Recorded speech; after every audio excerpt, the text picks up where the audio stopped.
श्रीमन्तं मुक्तिभर्तारं वृषभं वृषनायकं धर्मतीर्थकरं ज्येष्ठं वंदे अनंत गुणार्णवम। पंच परमेष्टि भगवान की, अहिंसामय विश्व धर्म की, सिद्धांत शास्त्र की, परम पूज्य आचार्य भगवान सकल कीर्ति महामुनिराज की, चारित्र चक्रवर्ती 20वीं सदी के प्रथमाचार्य शांति सागर जी महाराज की, शांत संत शिरोमणि आचार्य गुरुवर विद्यासागर जी महाराज की, शांत मूर्ति वत्सल रत्नाकर आचार्य गुरुवर सन्मति सागर जी महाराज की, 3 करोड़ महामुनिराजों की आज के आनंद की।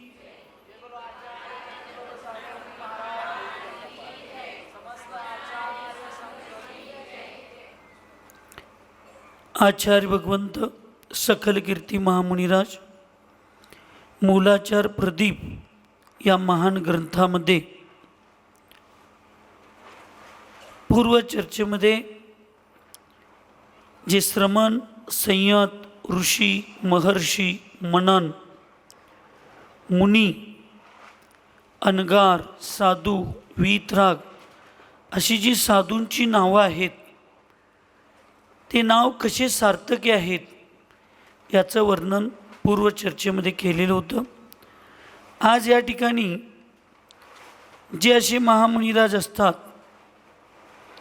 वीतरागाच्या ध्यानाची सिद्धी आणि रागाच्या म्हणजे रागी लोकांच्या ध्यानाचा अभाव असं जर केलं तरच ह्या पदापर्यंत आपण जातो, नसेल तर आपण पोचणार नाही। कर्मकांडमध्ये एक वाक्य सांगितलेलं आहे, ते वाक्य आहे, जशी संगती तशी मती, आणि जशी मती तशी भविष्यातली गती। तुमची आमची संगती जशी असेल तसंच आपले विचार होत असतात, आणि आपले विचार जसे होतात तसंच भविष्यात आपली दशा प्राप्त होत असते। भविष्याची दशा जर योग्य व्हायची असेल तर वर्तमानमध्ये विचार योग्य असणं गरजेचं आहे, आणि वर्तमानमध्ये विचार योग्य असावे असं वाटत असतील तर आपल्याला संगती म्हणजे आपल्या सभोवतालचं वातावरण तसंच चांगलं ठेवणं फार गरजेचं आहे। तसं आम्हाला तुम्हाला सगळ्यांना जर आत्म्याला परमात्मा बनवण्याचा मार्ग प्रशस्त करायचा असेल तर या ठिकाणी सांगितले की वीतराग भगवंत, ज्याने वीतरागतेला प्राप्त केलेला आहे, अशा वीतराग भगवंतांचं ध्यान वीतराग बनण्याच्या भावनेतून ज्यावेळी आपण करतो त्यावेळी आपण वीतरागी बनतो। आणि जर आपला ध्यानच आर्तरौद्र ध्यान असेल, आपलं ध्यान जर असंयमी, रागी, द्वेषी अशा विचाराशी जर आपलं ध्यान असेल तर मग मला सांगा आपण त्या ठिकाणी कसं चांगलं होईल। भट्टीची कपडे घालून आम्ही कोळशाच्या खाणीत गेलो आणि 1-2 तास पूर्ण खाण फिरवली, फिरून आलं, आणि माझ्या अंगावर एक सुद्धा डाग मी पडून देणार नाही असं शक्य आहे? नाही, कुंभोजमध्ये तसं कोण असलं तर मला माहीत नाही, एवढी क्षमता आहे आपल्यामध्ये नाही। तसं असंयमाचा राग द्वेषाची साधना करून संयमी बनणं कधीही शक्य नाही। ते आचार्य इथं सांगतात, इति सार्थक नामाप्त वीतराग तपस्विनां ध्यानीनां परमाध्यान शुद्धिर्न रागी योगिनां। इस प्रकार अनेक सार्थक नामों को धारण करने वाले वीतराग ध्यानी तपस्वियों के परम ध्यान की शुद्धि होती है। रागी मुनियों के ध्यान की सिद्धि कभी नहीं हो सकती. जे वीतराग होऊन वीतरागाचं ध्यान करतात त्यांनाच परम ध्यान म्हणजे शुक्ल ध्यानाची किंवा धर्मध्यानातील उत्कृष्ट ध्यानाची प्राप्ती होत असते. रागी बनून मुनी महाराज सुद्धा मनामध्ये स्नेह आणि राग धरून जर ध्यान करत असतील तर त्यांना त्याच्या ध्यानाची कधीही सिद्धी होणार नाही. जे 6 पांडव होते, किती होते? 5 होते काय? निम्मीजण 6 होते म्हणले बघा. हां, 5 पांडव होते. कशामध्ये? रामायणामध्ये. कुठल्या भारतात? महाभारतामध्ये. त्या 5 पांडवांचं जीवन संपूर्ण तुमच्यापाशी आहे. पण शेवटला या 5 पांडवांनी दीक्षा घेतली आणि दीक्षा घेऊन अत्यंत उत्कृष्ट साधना केली. आणि ही साधना करत असताना एका जंगलामध्ये 5 भाऊ ज्यावेळेला ध्यान अवस्थेत बसलेले होते, मुनी महाराज, भाऊ म्हणण्यापेक्षा 5 मुनी महाराज हे ध्यानाला बसले होते, त्यावेळेला दुर्योधनाचे जे आप्तेष्ट नातेवाईक होते त्यांना ते दिसले 5 पांडव, 5 मुनी महाराज, आणि त्यांच्या मनामध्ये द्वेष निर्माण झाला, तिरस्कार निर्माण झाला. आणि त्या लोकांनी त्या 5 महामुनी महाराजांच्या गळ्यात आणि अंगावर लोखंडाचे तापलेले, कडक म्हणजे गरम गरम गरम तापलेले लोखंडाचे आभूषण, वास्तविक सत्तेची हाव कौरवांना होती, पांडवांना नव्हती. पण मिथ्यादृष्टी अज्ञानी जी लोक असतात ना, ती किंवा गर्व मान कशाने उत्पन्न झालेली लोक, ती कधी स्वतःची चूक स्वतः मान्यच करत नाहीत. कायम इतरांच्यावरच ते आरोप करत असतात. बघा तुम्ही कधी पण कितीही तुम्ही समजावून सांगा, ते कधीही मान्य करणार नाही. त्या ठिकाणी हाव कुणाला होती? कौरवांना. त्या एवढी मोठी हाव होती की त्यांनी वारणावर्तमध्ये त्या लाक्षाग्रह बांधून त्या बिचाऱ्या कुंती विधवा स्त्रीला सुद्धा, आईला सुद्धा मारायला त्यांचा धाडस कमी पडलं नाही. हट्टी और जिद्दी दोनों के प्रयोजन एक ही होते हैं, लेकिन अंतर बहुत. हट्टी के पास कभी विवेक आता नहीं और जिद्दी अपना विवेक कभी खोता नहीं. हट्टी आणि जिद्दी लोकांच्यात हा फरक आहे. हट्टी लोक इतकी हट्टाला पडतात, त्यांचा विवेक त्यांच्या जवळ येत नाही की मी जे करा लागलोय, माझं मनातले कार्य सिद्ध करण्यासाठी मी जो प्रयत्न पुरुषार्थ कार्य करायला लागलोय तो खरोखर कार्य धर्मयुक्त आहे का, नीतियुक्त आहे का, मी ते करण्यायोग्य आहे का, हा विवेक कधीही त्यांच्याकडे येत नाही. त्यामुळे त्यांनी विधवा स्त्रीला मारायपर्यंत, शास्त्र तुमच्या पुढे मी सांगतो, नीती तुमच्या पुढे सांगतो, विधवा स्त्रीवर केलेला अन्याय, अनाथ बालकांच्यावर केलेला अन्याय, लहान बालकांच्यावर केलेला अन्याय, अत्यंत वृद्ध लोकांच्यावर केलेला अन्याय, मुनी महाराजांच्यावर केलेला अन्याय, आणि कुठल्याही देवाची तोडफोड किंवा मंदिराला उद्ध्वस्त केलेलेच अन्याय, हे जे पाप आहेत ना, हे पाप अत्यंत दारुण पापाला म्हणजे दुःखाला निमित्त असतात. म्हणून आपण घराघरामध्ये सुद्धा जर तुमच्याकडे आणि माझ्याकडे एखाद्या व्यवस्थेची जबाबदारी असेल परिवाराची, आणि चुकून आपल्या भावाचा मृत्यू झाला, तर तुमच्या वाटणीतलं 1 फूटभर जागा जास्त तुम्ही त्या तुमच्या भावाच्या पत्नीला, मुलांना द्या. पण सत्तेचा आणि विश्वासाचा गैरवापर करून, गैरउपयोग करून अन्याय केला आणि त्या स्त्रीच्या अन्यायाच्या भावनेनं त्या स्त्रीच्या डोळ्यातून एक जरी थेंब पाणी अन्यायाच्या निमित्तानं पडलं, त्या अनाथ बाप नसणाऱ्या मुलाच्या, आणि मी नीट बस खाली मांडी घालू,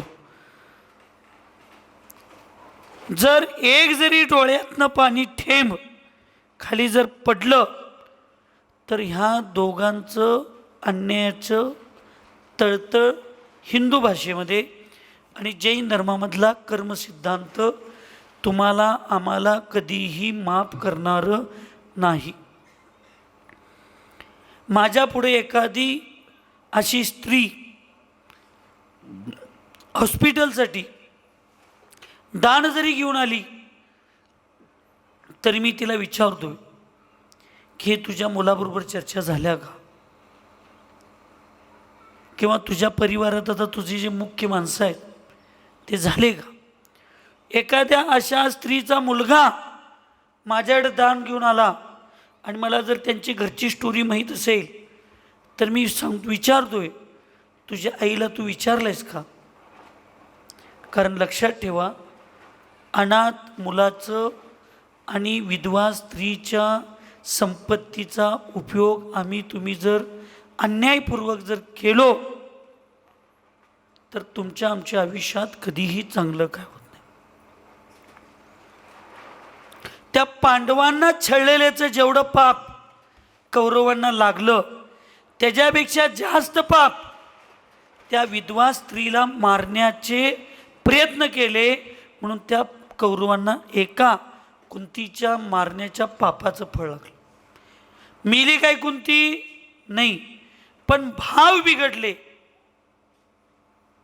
कर्म बिघडते. भाव चांगले झाले, कर्म सुरक्षित राहते. तुम्ही आम्ही म्हणतोय, आम्ही कुठं कुणाचं वाईट केलोय. हातानं जरी केला नसला तर परिणामाने जरी तुमच्या मनात असे भाव येत असतील, माझ्या मनात जर असे भाव येत असतील तर ते चालणार. आज स्पर्धा इतक्या भयानक चालू आहेत. कुठल्या महाराजांचं कळसाची रक्कम किती आहे त्याच्यावर चातुर्मासाचं चांगलं आणि चुकीचं आणि बरोबर, म्हणजे तो चातुर्मास मोठा आणि तो बारका. परत दिवाळीलाच माणसं आली तरी मंदिरात चालतील, पण पैसे भरपूर जिथं मिळतात तो चातुर्मास मोठा. चातुर्मासा पैशावर जर ठरत असला तर ही पद्धत आत्ता एक 30, 40, 50 वर्षात चालू झाल्या. कळस स्थापना का चालू झाली तर लोकांचं धर्माकडली ओढ वाटली.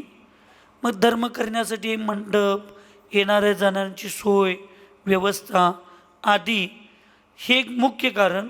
आणि दुसरं मग जबाबदारी व्यक्तींना त्या गोष्टीसाठी लागणाऱ्या व्यवस्थेची अडचण, म्हणून कलश. तुम्ही 50 वर्षाच्या पूर्वीची व्यवस्था बघा. तुमच्या गावात आता आचार्षींचा, शांतीसागर महाराजींचा चातुर्मास झाला, कोण असतील त्यावेळीची लोक मला माहीत नाही, पण असले तर चुकून विचारा काय कळस स्थापना झालतं काय. काही झालं नव्हतं. ही व्यवस्थाच जैन धर्मात नव्हती. पण जमाने के साथ चलो, व्यवस्थेसाठी करायची पडेल. काही शांतीसागर महाराजांनी कुन्नूर या गावामध्ये काही कळस स्थापना केली नव्हती, 1 रुपयाचा सवाल निघाला नव्हता, तरी तिथं 1,500-2 हजार लोकांनी हे बाहेरचा सगळा मिथ्यात्वाचा त्याग केला. 25 ते 30 पंडितांनी निर्माल्य खाण्याचा त्याग केला. हे मी सांगत नाही, हे सोलापूरचं जैन बोधक जी जैन बोधक जी पत्रिका निघते ती 1923 सालची काढून बघा.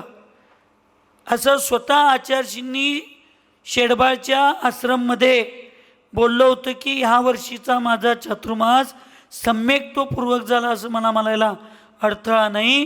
कारण 1,500-2,000 लोकांनी बाहेरचं मिथ्यात्वाचा त्याग केला. काही लोकांनी आपण धर्माच्या नावावर जे मिथ्यात्व करतोय असा मिथ्यात्वाचा त्याग 150-200 लोकांनी केला. आणि 20 ते 25-30 पंडित लोकांनी निर्माल्य खाण्याचा त्याग केला. त्यामुळं माझा चातुर्मास हा सम्यक्तपूर्वक झाला असं जाहीर करायला मला विकल्प नाही. मग त्यावेळी कुठला सवाल निघाला होता? ही व्यवस्थेचं निमित्त आहे, हे धर्माचं निमित्त नव्हे. आणि मग जे सवाल धरतात, जी लोक आहारदान देतात, जी लोक याच्यामध्ये आपलं तन मन धन आणि वेळ याचं समर्पण करतात, त्यांना आयतनामध्ये धर्म करण्यायोग्य स्थान जे असतं त्याला आयतन म्हणतात. खरे देव, खरे शास्त्र, खरे गुरु आणि त्यांची 3 सेवा करणारे सेवक, हे आयतन. हे 6 आयतनाला धर्म प्रभावनेला संयोगी तुम्ही बनला, ह्याचं पुण्य हे दान देणाऱ्यांना लागत असतं. म्हणून त्या कुंतीला मारायला सुद्धा ही हट्टी लोक कमी पडली नाहीत. म्हणून ज्यावेळी खोटी महत्त्वाकांक्षा निर्माण होते, ज्यावेळेला खोटा विचार बुद्धीमध्ये येतो, ईर्ष्या महत्त्व अशा अनेक गोष्टी ज्यावेळी निमित्त ठरतात, त्यावेळेला ह्या सगळ्या चुकीच्या गोष्टी घडतात. तसं ते पांडव आता राज्य भोगून दीक्षा घेतलेत आणि मग कौरवांचे काही आप्तेष्ट पारिवारिक किंवा पाहुणे मंडळी तिथं आले. त्यावेळेला ह्या संपत्तीसाठी तुम्ही आमच्या कौरवांचा नाश केला, लई तुम्हाला संपत्तीची हवाय नव्हता, तुम्हाला देतो संपत्ती घ्या म्हणले. आणि लोखंडाचे आभूषण त्या ठिकाणी गरम गरम गरम करून त्या मुनी महाराजांच्या गळ्यात टाकली. हा वास्तविक कौरवांना नव्हती, पांडवांना नव्हती. पण कौरवांनी स्वतःची चूक आणि स्वतःकडं कधी बघितलंच नाही फिरून, कायम त्यांनी दुसऱ्यांच्याकडं चुका बघत गेले. तुम्हाला ज्ञानी व्हायचं आहे का अज्ञानी व्हायचं आहे? ऐकू येत नाही. माझं प्रवचन करते की नाही? अक्षय, पुढला आवाज बारीक आहे काय मोठा आहे? आवाज येतोय तिथं? मम्मी या लागलाय? हां, मग आवाज कोणाचा येईना की तुमचा? तुम्हाला ज्ञानी व्हायचं आहे का अज्ञानी व्हायचं आहे? मानव व्हायचं आहे का दानव व्हायचं आहे?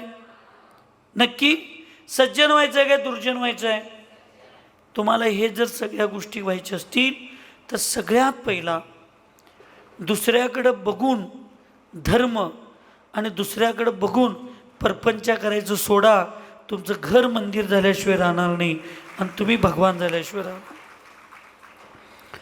प्रत्येक वेळेला मला शेजारच्या बाईच्या गळ्यातलाच हार दिसतो, पण माझ्या नवऱ्याच्या गळ्यातला मफरेल फाटलेला आहे. माझ्या नवऱ्याच्या गळ्यातला गमछा काम करून घाम फुसून फुसून जीर्ण झालेला आहे. माझ्या नवऱ्याच्या गळ्यातला गमछा मला दिसत नाही. प्रत्येक वेळेला मला माझ्या शेजारणीच्या किंवा माझ्या मैत्रिणीच्या घरातल्या पाटल्या दिसतात, पण 24 तास रात्रंदिवस कष्ट करणाऱ्या माझ्या नवऱ्याच्या हातातलं खुरपं आणि त्याच्या हाताला पडलेल्या भेगा दिसत नाही. कसा तुमचा प्रपंच चांगला होणार सांगा?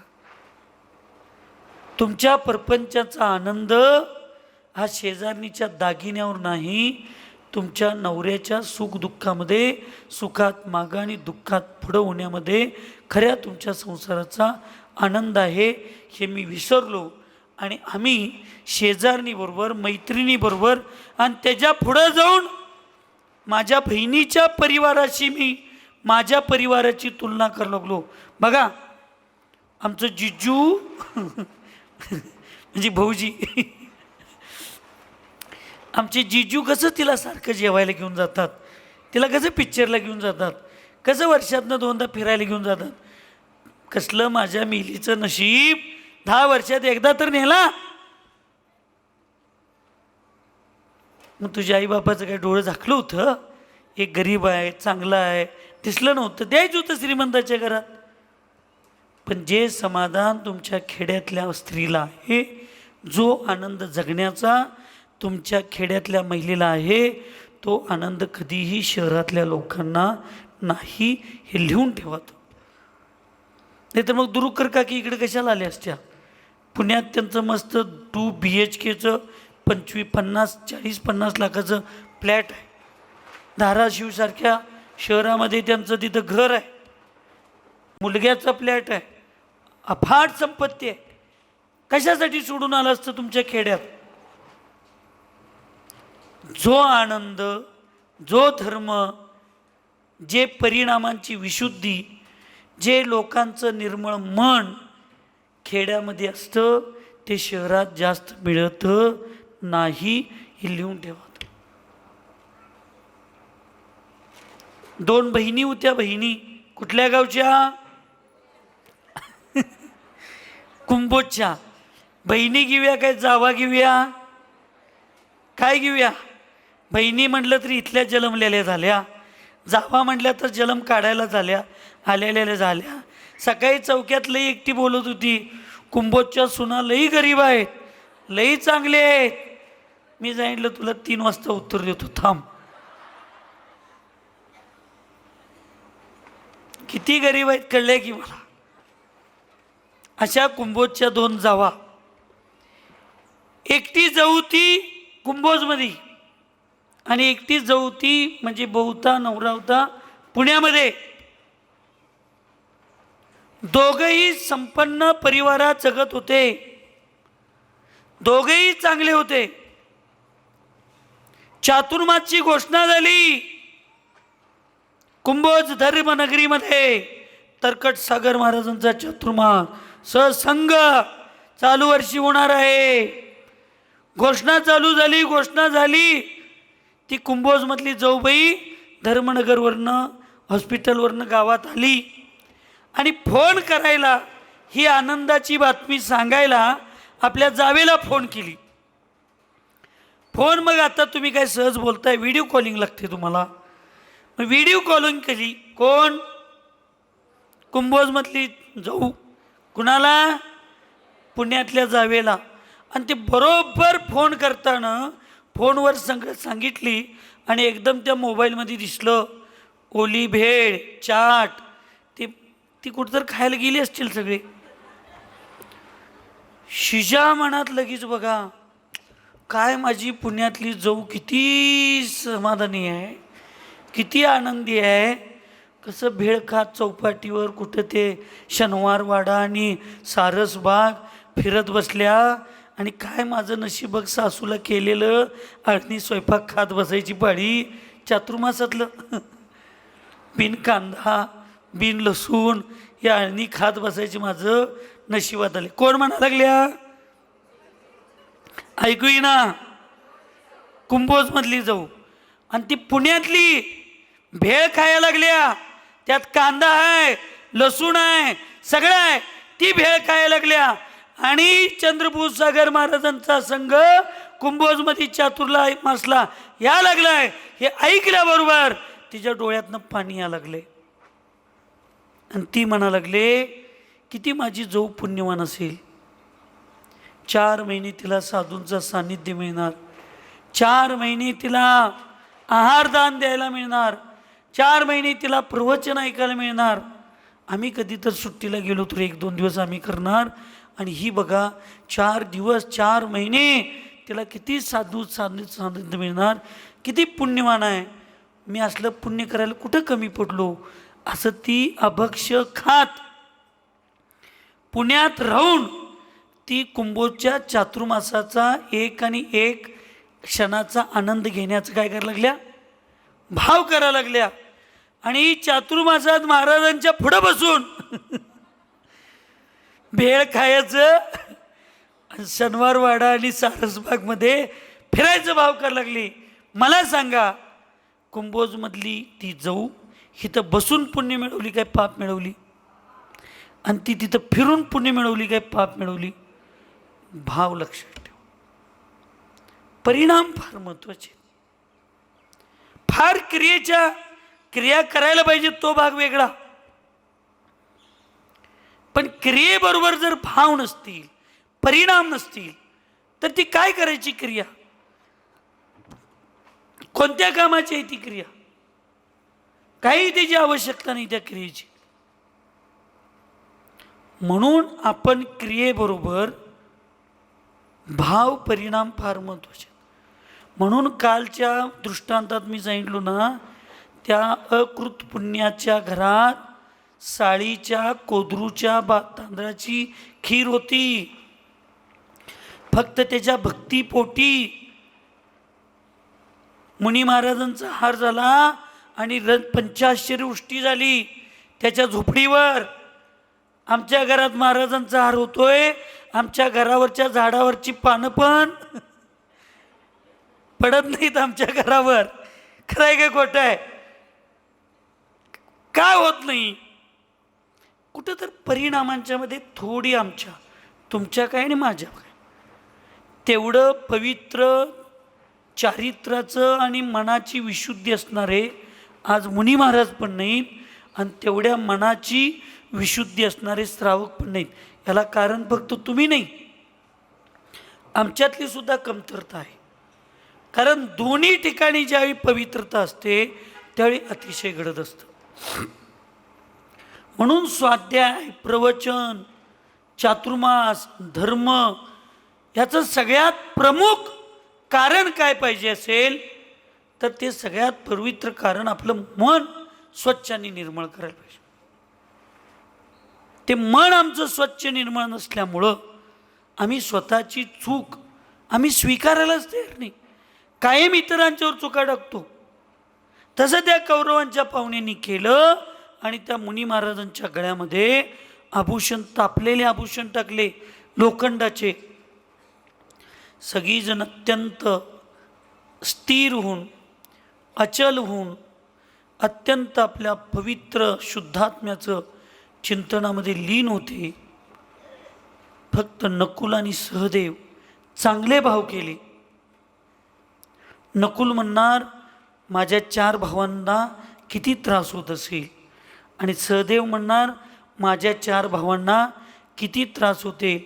चांगला विचार केला एवढा एकच दोष, स्नेह. राग, राग म्हणजे प्रेम, स्नेह केला आणि स्वद्रव्यावरचं ध्यान, निज स्वद्रव्यावरचं ध्यान परद्रव्यावर आपल्या भावांच्याकडं त्या अन्य मुनी महाराजांच्याकडं गेलं. बाकीचे 3 निश्चल राहिले, मोक्षाला गेले. हे बाकीचे 2 सर्वार सिद्धीमध्ये गेले, ते पुढल्या भावात मोक्षाला जाणार. म्हणजे ध्यानाच्या अवस्थेमध्ये, धर्माच्या अवस्थेमध्ये करुणा स्नेह करून इतर जीवांचा परद्रव्याबद्दल चांगलं भाव करणं हे सुद्धा संसाराच्या काही अपेक्षेनं निमित्त आहे. पण ते कुणाला? मुनी महाराजांना. तुम्हाला श्रावकांना स्वपर कल्याणाच्या भूमिकेतूनच धर्म केला पाहिजे. आणि मुनी महाराजांनी एक विशिष्ट 7व्या गुणस्थानातली विशुद्धी वाढत गेली की मग परद्रव्याचं पूर्ण आलंबन, देवशास्त्र गुरूंचं सुद्धा आलंबन सोडायचं आहे.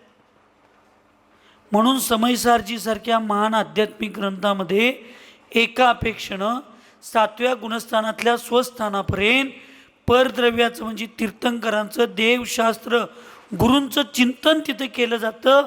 म्हणून त्याला परगत समय म्हटले. परगत समय म्हणजे अज्ञानाचं लक्षण. पर म्हणजे दुसऱ्याच्या चिंतनातला लीन असलेला जीव.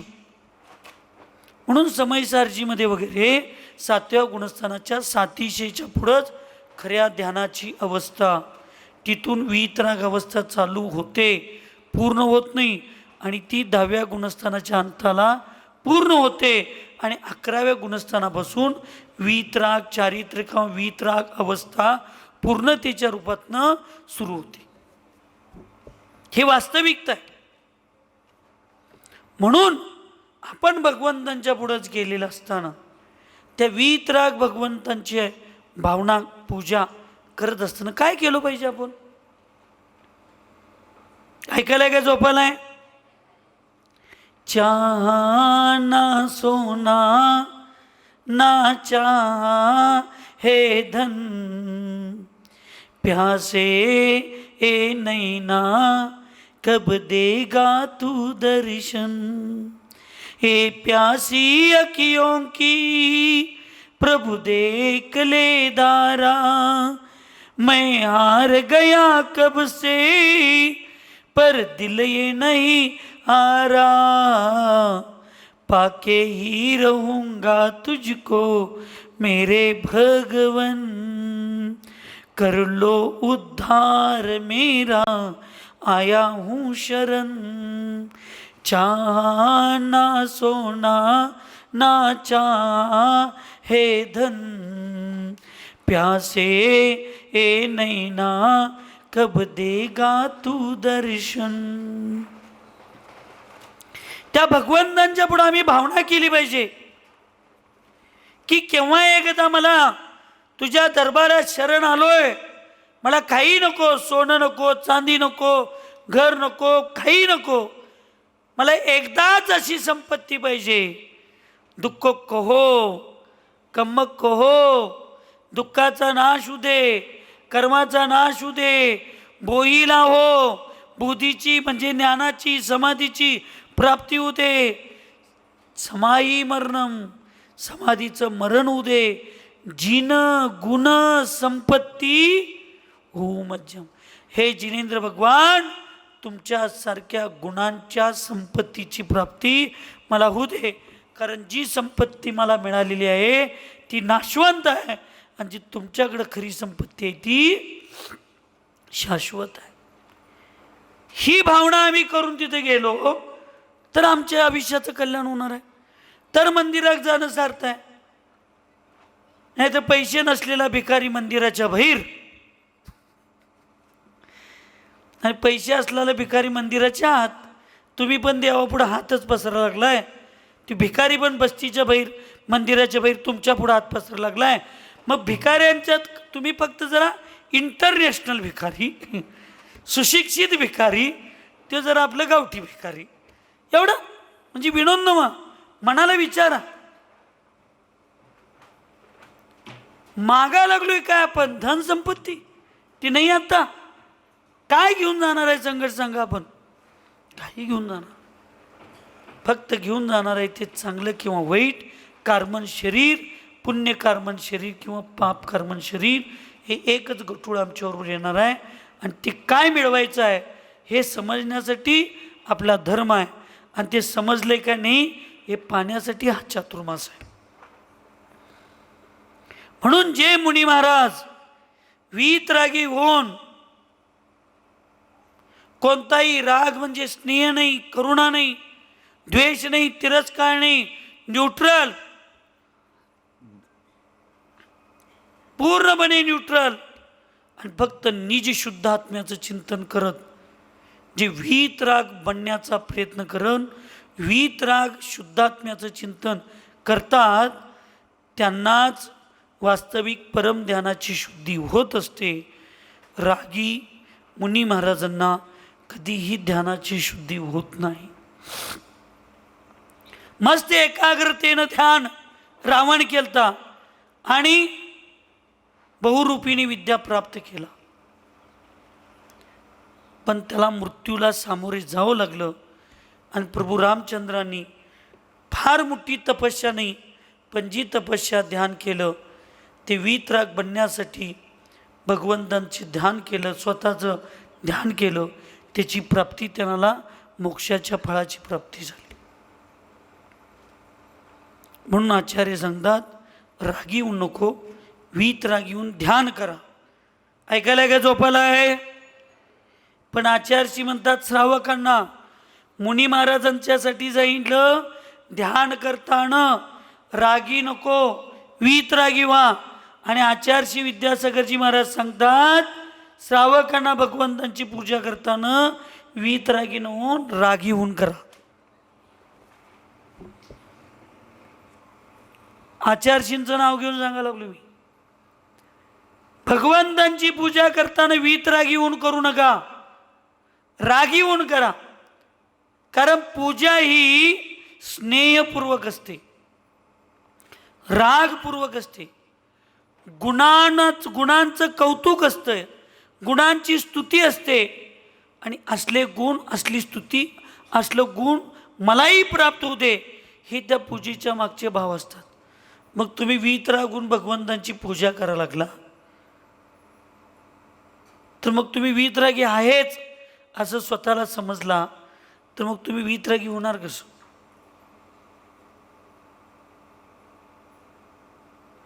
माझ्यात पंतप्रधान होण्याची क्षमता आहे म्हणून मी पंतप्रधान झालो की शपथविधी असते. एकदा पंतप्रधान मी झालोयच, महिन्याला शपथविधी असत्या.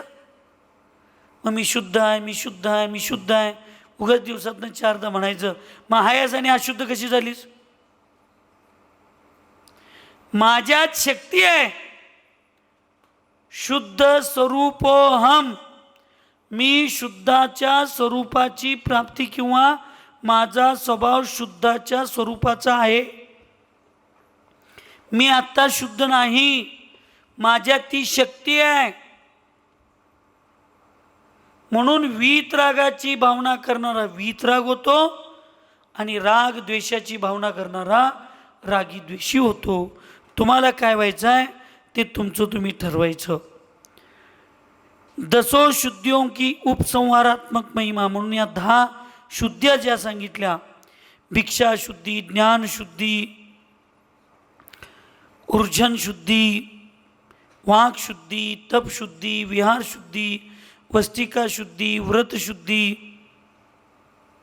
ध्यान शुद्धी, अशा सगळ्यांची जी शुद्धी सांगितली, या सगळ्या शुद्धींचा उपसंहार आता आचार्य भगवत सांगतात.